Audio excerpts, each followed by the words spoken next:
कर्मण्येवाधिकारस्ते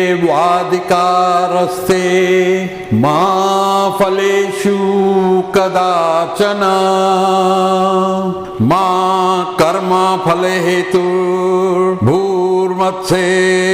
संगोत्स्वात् कर्मणि। आज इस वीडियो में बहुत सारी ऐसी सीख, ऐसी लर्निंग्स फ्रॉम एपिक महाभारत।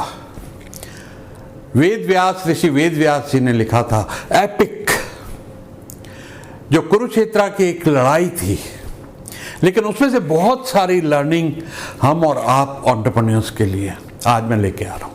दोस्तों, मैं एक मिशन पे हूं, हर घर एंटरप्रेन्योर। 1 करोड़ लोगों को स्किल करना है, देश के नौजवानों को। ये वीडियो मैं उनके लिए बना रहा हूं जिनकी पहुंच नहीं है बड़े बड़े महंगे कोचेस तक। मुझे भी बड़े बड़े कॉर्पोरेट्स और बहुत से बड़े बड़े इंडस्ट्रियलिस्ट मुझे अच्छी फीस देते हैं, लेकिन उन लोगों का क्या जो टियर 2 टियर 3 सिटी में नौजवान बैठे हैं, जिनको स्टार्टअप करना है, कोई भी छोटा बिजनेस करना है, व्यापार करना है, उनके लिए मेरा एक प्रयास है कि मैं हर शहर, हर गांव में पहुंच सकूं। वीडियो के जरिए फिजिकली मैं बहुत ट्रैवल करने वाला हूं, और मैं कुछ आपको बेचने वाला नहीं हूं, मुझे आपसे कुछ नहीं चाहिए। सिर्फ एक ही प्रयास है कि इस जिंदगी में 1 करोड़ लोगों को स्किल कर सकूं एंटरप्रेन्योरशिप के लिए, क्योंकि एंटरप्रेन्योरशिप एक सही वॉरियर है, एक सही सेनानी है इस देश के लिए, जो वेल्थ भी क्रिएट करेंगे, जॉब भी क्रिएट करेंगे, और भारत का नाम दुनिया में एक बहुत बड़ी ताकत की तरह लिया जाए।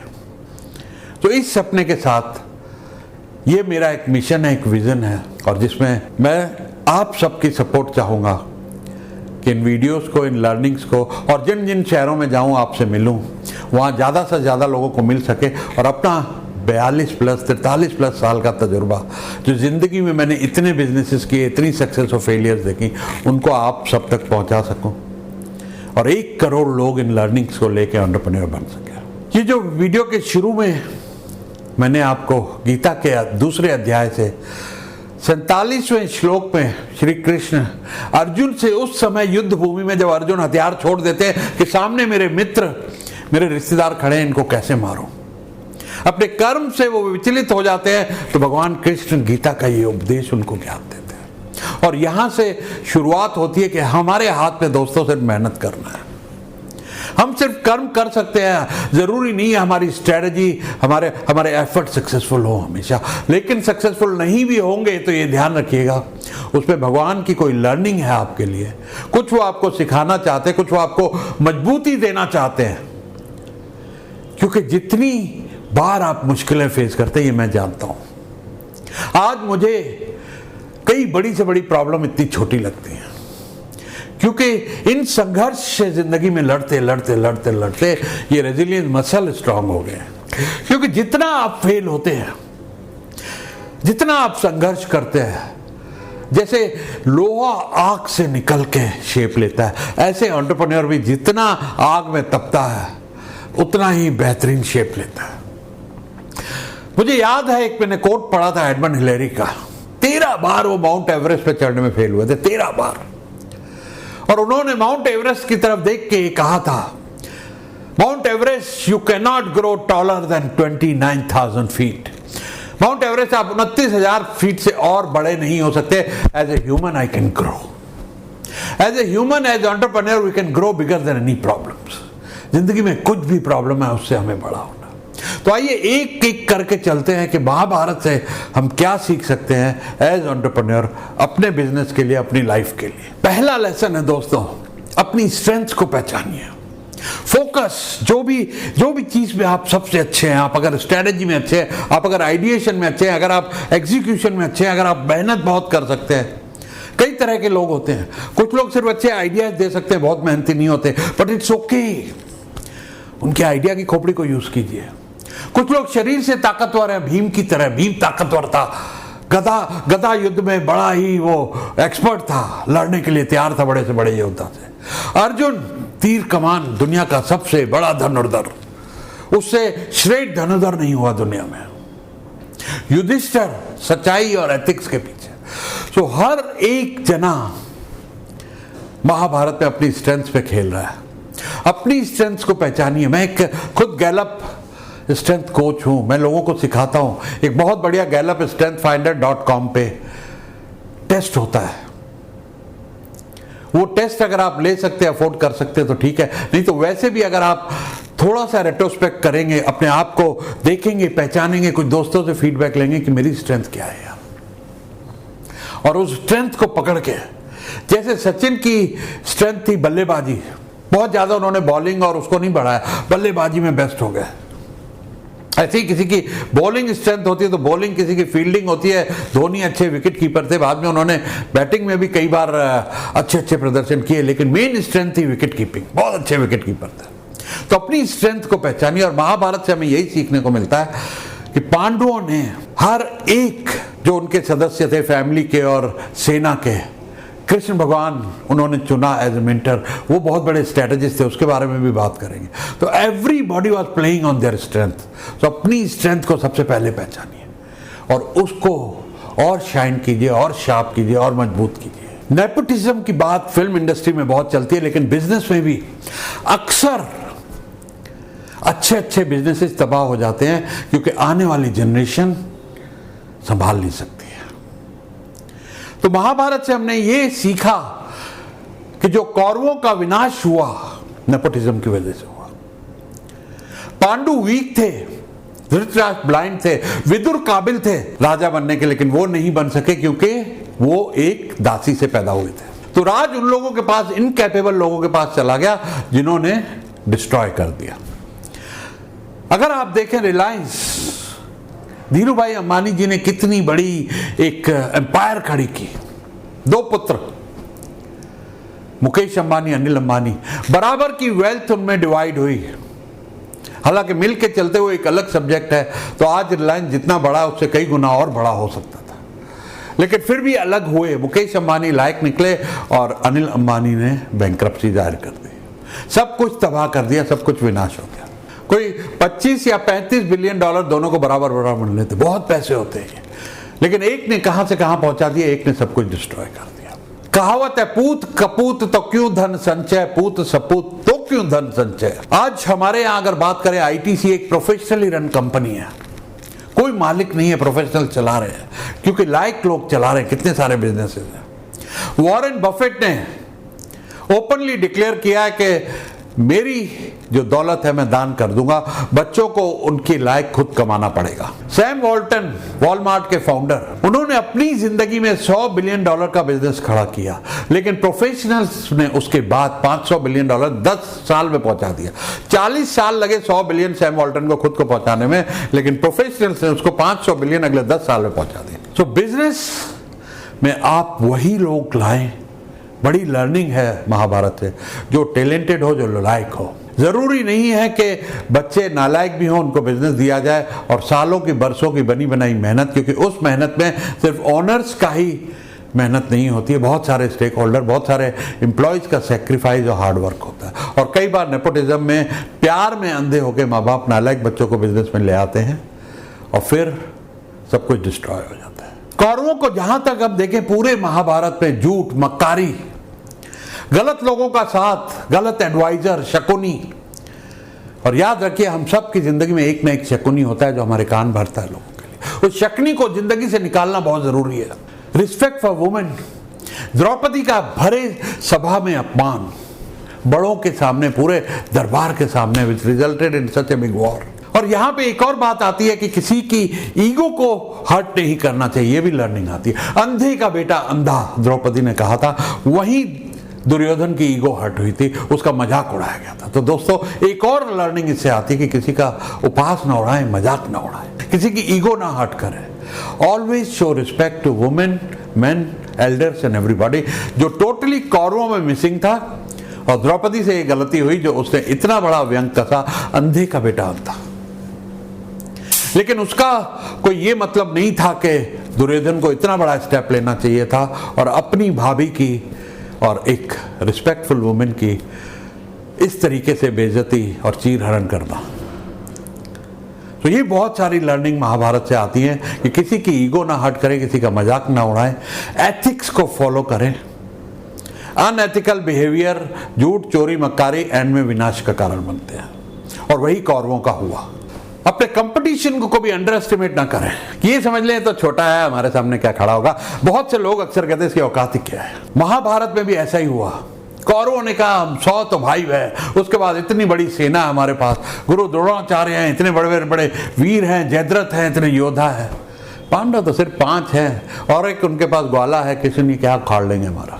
तो कंपटीशन को अंडर एस्टिमेट करना और ध्यान नहीं देना कि उनकी स्ट्रेंथ क्या है, उनकी स्ट्रेटेजी क्या है, उसको समझे बगैर सिर्फ एक घमंड में आप उतर पड़े। यही हाल पिज्जा हट का हुआ था जब डोमिनो आया। पिज्जा हट वाज रूलिंग। पिज्जा मार्केट पूरी पिज्जा हट के पास थी, लेकिन डोमिनो ने आने के बाद मार्केट लीडर बन गया, क्योंकि पिज्जा हट समझ ही नहीं पाया उनकी स्ट्रेटेजी क्या है, वैसी तैयारी नहीं कर पाया और उनको वॉच भी नहीं किया ठीक से। कंपटीशन को हमेशा वॉच करते रहिए, छोटा हो या बड़ा हो, but have your I on your competitors की उनकी स्ट्रेटेजी क्या है, वो क्या कर रहे हैं, how can you be better. दोस्तों, एक बिजनेस में एक्स फैक्टर होता है। वो एक्स फैक्टर वो होता है जो आपका हुक्म का इक्का जिसे कहते हैं ताश की गेम में। That's your joker, that's your Trump card. वो ट्रम्प कार्ड आपका क्या है? पांडवों का ट्रम्प कार्ड क्या था? भगवान श्री कृष्ण। ऐसे ही जब हमारे यहाँ मोबाइल मार्केट में Xiaomi आया तो एक हंगामा मचा दिया उन्होंने मार्केट में। इतना बड़ा मार्केट शेयर क्विकली ले गए वो। लो कॉस्ट, बहुत सारे बड़े बड़े features, special launch, online launch, special tie up only with Amazon और फ्लिपकार्ट। इसको बोलते हैं एक्स फैक्टर। और पांडवों का एक्स फैक्टर, महाभारत में एक्स फैक्टर श्री कृष्ण थे। एक तरफ श्री कृष्ण और कौरवों ने उनकी पूरी सेना मांगी, लेकिन अकेले इनकी वजह से एक बहुत बड़ा रोल रहा महाभारत में पांडवों की विजय का। So look for X factor in your business कि एक चीज आपकी ऐसी क्या है, the one thing which will take you apart. जैसे मैं कोच हूं, हजारों लाखों बिजनेस कोच है, लेकिन OKR कोच इंडिया में एक ही है। That is my x factor. मैं जब बिजनेस कोचिंग करता हूं तो लोगों को 90 दिन में प्रॉफिट दुगना हो जाता है, टर्नओवर दुगनी हो जाती है।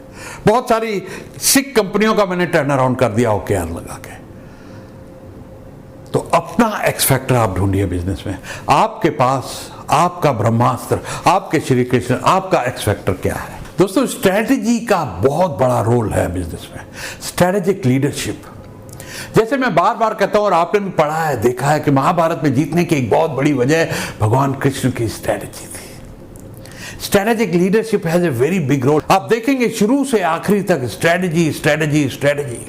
जहां पे श्रूडनेस होनी चाहिए थी बिजनेस में, वो भी दिखाई उन्होंने। कभी कभी बहुत ज्यादा ईमानदारी, बहुत ज्यादा एथिक्स अपनी जगह ठीक है, लेकिन बिजनेसमैन को थोड़ा श्रूड भी होना चाहिए।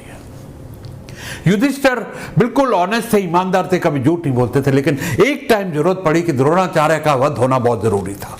तो स्ट्रेटेजी बनाई श्री कृष्ण ने। अश्वत्थामा हाथी को मार दिया और शोर मचा दिया, अश्वत्थामा मर गया, अश्वत्थामा मर गया। द्रोणाचार्य बोले मैं नहीं मानता, युधिष्ठिर से पूछूंगा। और युधिष्ठिर कभी झूठ नहीं बोलते, लेकिन यहां देखिए स्ट्रेटेजी। उन्होंने युधिष्ठिर से पूछा क्या अश्वत्थामा मर गया? युधिष्ठिर ने कहा हाँ, अश्वत्थामा हाथी मर गया। उस टाइम जोर से शंख बजा दिया श्री कृष्ण ने, ये वर्ड उनको सुनाई ही नहीं पड़े, तो उन्होंने अस्त्र छोड़ दिए और उनका वध कर दिया गया। अब ये अनएथिकल था या नहीं था, इसके पीछे मैं नहीं जाऊंगा, लेकिन जहां भी आपको अपनी जीत के लिए, अपनी विनिंग के लिए थोड़ी श्रूडनेस दिखानी है और जिसमें सबकी भलाई होती हो, तो श्री कृष्ण कहते हैं इसमें कोई बुराई नहीं है। युधिष्ठिर ने सच बोला, उनको अवसर मिल गया द्रोणाचार्य का वध करने का, और इसकी वजह से महाभारत में पांडवों का पलड़ा बहुत भारी हो गया। कॉर्पोरेट गवर्नेंस का एक बहुत बड़ा लेसन है महाभारत में। Kaurava never respected elders, mentors, women, any good advisers. और जो लोग रिस्पेक्टेबल थे, भीष्म पितामह, विदुर, उनकी कभी बात सुनी नहीं गई। गुरु द्रोणाचार्य, उनकी कभी बात सुनी नहीं गई। वो अपने कर्तव्य से, अपने धर्म से, अपनी लॉयल्टी की वजह से, वो लॉयल्टी गलत थी या सही थी, लेकिन दे वर लॉयल टू धृतराष्ट्र, और उस वजह से उनको पता था कि वो अधर्म का साथ दे रहे हैं। लेकिन one that loyalty factor, commitment, that is another learning. लेकिन अगर कॉर्पोरेट गवर्नेंस पे आए, उससे लर्निंग क्या है कि अपने एडवाइजर अच्छे रखिए आसपास, अपनी टीम को रिस्पेक्ट दीजिए, अपनी टीम को मोटिवेटेड रखिए, हर एक एम्प्लॉय की रिस्पेक्ट करें, वर्क एनवायरनमेंट अच्छा करें। आज गूगल, अमेजॉन, TCS, ये कंपनियां इतनी बड़ी बड़ी इसलिए होती जा रही हैं कि एम्प्लॉयज वहां काम करके खुश है, एक अच्छा एनवायरनमेंट प्रोवाइड किया जाता है, लर्निंग एंड ग्रोथ प्रोवाइड की जाती है, रिस्पेक्ट फॉर एवरीबॉडी, छोटा हो, बड़ा हो, मैन हो, वुमेन हो, सबकी रिस्पेक्ट होती है। ये कौरवों के मिसिंग था, इसके लिए ये उनके विनाश का कारण बना। सबसे बड़ा लेसन सबसे बड़ा लेसन। बाकी सारी चीजों को आप एक बार इग्नोर कर दें, लेकिन ये एक लेसन ऐसा है जो बहुत बड़े विनाश का कारण बनता है। कहावत है, जुआ किसी का ना हुआ। Never Gamble in life, never Gamble in business, mitigate your risk. आप समझ गए होंगे मेरा इशारा किस तरफ है। युधिष्ठिर जुआ में राजपाट, यहां तक के अपनी पत्नी को भी हार गए, और ऐसा बहुत बार हुआ है। हमारे कस्टमर होते थे, $100 मिलियन का उनका काम था। $100 मिलियन लगा ले, कोई 700-800 करोड़ का। बड़े शाही अंदाज में आते थे, शाही अंदाज में चलते थे, बड़े बड़े 7 स्टार होटल में ठहरते थे। बहुत बड़ा काम था, लेकिन एक लत थी उनकी जुए की। जब इंडिया आते थे तो नेपाल जाते थे, न्यूयॉर्क में होते थे तो अटलांटिक सिटी और लास वेगास से उनको प्राइवेट प्लेन आते थे लेने के लिए कैसीनो, क्योंकि कैसीनोज में अगर आप बहुत ज़्यादा खेलते हैं तो आपको फ्री प्लेन भेजते हैं, वहाँ पे बढ़िया कमरे देते हैं, एंटरटेनमेंट देते हैं। और उनको लत लग गई, एक एक रात में 4-5 करोड़ रुपए वो हार जीत जाते थे, उनका सारा बिजनेस डिस्ट्रॉय हो। ये मेरे आंखों देखी बात है। हमारे अपने देश में विजय मल्ल्या सारा कुछ दांव पे लगा दिया, जो कुछ भी उनकी नेटवर्थ थी इंडिया में किंगफिशर में लगा दी। वो भी एक तरीके से जुआ था, क्योंकि बिजनेस में आपको रिस्क मिटिगेट करना है। ये सोच के चलना है कि अगर बिजनेस नहीं चला, घाटा हो गया, तो क्या जो मैंने जिंदगी भर कमाया है या मेरे बाप दादाओं ने कमाया है, क्या वो सब चला जाएगा? क्या मुझे देश छोड़ के भागना पड़ेगा? मुझे भगोड़ा करार दिया जाएगा? मुझे जेल में डाल दिया जाएगा? इतना बड़ा रिस्क, ये भी एक जुआ है। मैंने बहुत सारे वीडियोस बनाए कि रिस्क को कैसे मिटिगेट करें, और मैं अपने बिजनेस में अपने बच्चों के साथ, अपने मेंटीज जो भी मेरे पास कोचिंग के लिए आते हैं, पहला लेसन मैं ये सिखाता हूं कि रिस्क मिटिगेट करो। बिजनेस एक जुआ नहीं है, एक सोची समझी स्ट्रेटेजी है। अपने ओवरहेड्स को, अपने प्रॉफिट्स को ध्यान में रख के, कैश फ्लोज को ध्यान में रख के, आपका एक्स फैक्टर क्या है, आपका डिफरेंशिएटर क्या है, ये सारी चीजों को ध्यान में रख के देन प्ले। चाहे वो स्पोर्ट्स हो, चाहे बिजनेस हो, चाहे महाभारत की रणभूमि हो, लेकिन रिस्क मिटिगेट करना बहुत जरूरी है। और गैम्बल इन कैसीनो या ताश में या बिजनेस में या राजमहल में और स्टॉक मार्केट में। आज ही मुझे एक फोन आया कि आप हमारे पिता तुल्य हैं, आपकी गाइडेंस चाहिए। मैं स्टॉक मार्केट में सब कुछ हार चुका हूं और अच्छा भला बिजनेस है। मैंने कहा सब कुछ नहीं हारा आपने, बिजनेस आपके पास है, अभी सिर्फ पैसा हारा है। इससे सीख लीजिए और दोबारा ट्रेडिंग मत कीजिएगा, इन्वेस्टमेंट कीजिएगा। क्योंकि ट्रेडर्स की बहुत सारी स्टोरीज हैं, बहुत सारा कमाते हैं, बहुत सारा गवाते हैं, फिर बहुत सारे ट्रेडर्स सुसाइड भी कर लेते हैं। क्योंकि ट्रेडिंग मेरे हिसाब से एक जुआ है। रिस्पेक्ट टू ऑल दोस्त जो कहते हैं ट्रेडिंग एक साइंस है। मैंने बहुत कमाया, लेकिन मैंने बहुत कुछ पढ़ा है और खुद भी करके थोड़े से 2-4 लाख गवा के मैंने सीख लिया कि ये जुआ है, ये हमारे हाथ में नहीं है। हमारे हाथ में इन्वेस्टमेंट है, अच्छी कंपनी, अच्छी बैलेंस शीट, अच्छे टाइम पे खरीदा हुआ शेयर, उसमें मैंने हमेशा कमाया। वॉरेन बफेट, राकेश झुनझुनवाला, विजय केदिया आपके सामने एग्जांपल है। 20-20, 30-30, 40-40 साल में अरबों खरबों रुपए उन्होंने कमा लिए। स्टॉक मार्केट से अच्छी कोई जगह नहीं है वेल्थ क्रिएशन के लिए, लेकिन अगर आप इन्वेस्ट करें, जुआ न खेलें वहां पर। एडैप्टेबिलिटी सिचुएशन के हिसाब से, महाभारत में जब पांडवों को अज्ञातवास मिला, कहां राजविलास, राजकुमारों की, राजाओं की जिंदगी जीने वाले पांडवों को जब 1 साल का अज्ञातवास भुगतना पड़ा तो उन्होंने अडॉप्ट किया। अर्जुन किन्नर बन के संगीत सिखा रहे थे, कुंती दासी बन के रही। ऐसे ही हर एक ने अलग अलग तरीके के बहुत छोटे छोटे रोल किए वो 1 साल में। That was adaptability. वहां से हमें यह सीखने को मिलता है, अगर परिस्थितियां विपरीत हो जाएं, कई बार होती हैं बिजनेस में, आपको खर्चे घटाने पड़े, बड़े मकान से छोटा मकान लेना पड़े, कार से बस में चलना पड़े, लेकिन हिम्मत नहीं हारनी चाहिए। सब तरह का टाइम निकल जाता है, अगर अच्छा वक्त नहीं रहता तो बुरा वक्त भी नहीं रहता। ये एक बहुत बड़ी लर्निंग है महाभारत से। Last but not the least, सबसे बड़ी लर्निंग, मेंटर जरूरी है। जिंदगी में एक मेंटर का होना। मेरा 2001 में बहुत बड़ा घाटा हुआ था, इतना बड़ा घाटा हुआ था कि जो मैंने छोटी उम्र में मैं करोड़पति बन गया था, बहुत कुछ कमा लिया था, गाड़ियां, बंगले, ऑफिसेज इन अमेरिका, यूरोप। लेकिन 2001 के घाटे में, और मैं उस घाटे से बच जाता अगर मेरे पास मेंटर होता। महाभारत से बहुत बड़ी लर्निंग है। पांडवों की इतनी बड़ी विजय, युद्ध के मैदान में अर्जुन ने शस्त्र फेंक दिए थे, मैं नहीं लड़ सकता, वहां पे पूरा गीता ज्ञान श्री कृष्ण का। और टाइम टू टाइम स्ट्रैटेजी देनी, उनको प्लानिंग देनी एज ए मेंटर। कोई रोल नहीं था, श्री कृष्ण ने प्रण लिया था कि मैं हथियार नहीं उठाऊंगा, लेकिन उनकी मेंटरिंग की वजह से कितना बड़ा बदलाव हो गया। तो जिंदगी में एक गुरु, एक मेंटर, एक कोच का बहुत बड़ा रोल है। Never under estimate that. Always have a mentor, paid और फ्री, किसी से भी आप मेंटरिंग लें। तो जो मैं वीडियो बना रहा हूं इनमें भी लेसन है। जैसे एकलव्य ने द्रोणाचार्य को उनका पुतला बना के गुरु मान के सीख लिया। आप इन वीडियो से, तब वीडियोस नहीं होते थे, इन वीडियोस से सीखिए। मेरे हैं और बहुत सारे लोग वीडियो अच्छे अच्छे बना रहे हैं, बढ़िया बढ़िया कोचेस वीडियोस बना रहे हैं। उनको चुन के उनसे बहुत सारा नॉलेज छुपा पड़ा है। और मेरी इस मूवमेंट के साथ जुड़ी है हर घर एंटरप्रेन्योर। 1 करोड़ लोगों को स्किल करना है एंटरप्रेन्योरशिप के लिए, क्योंकि एंटरप्रेन्योर्स ही भारत को, इस देश को एक सुपर पावर बनाएंगे।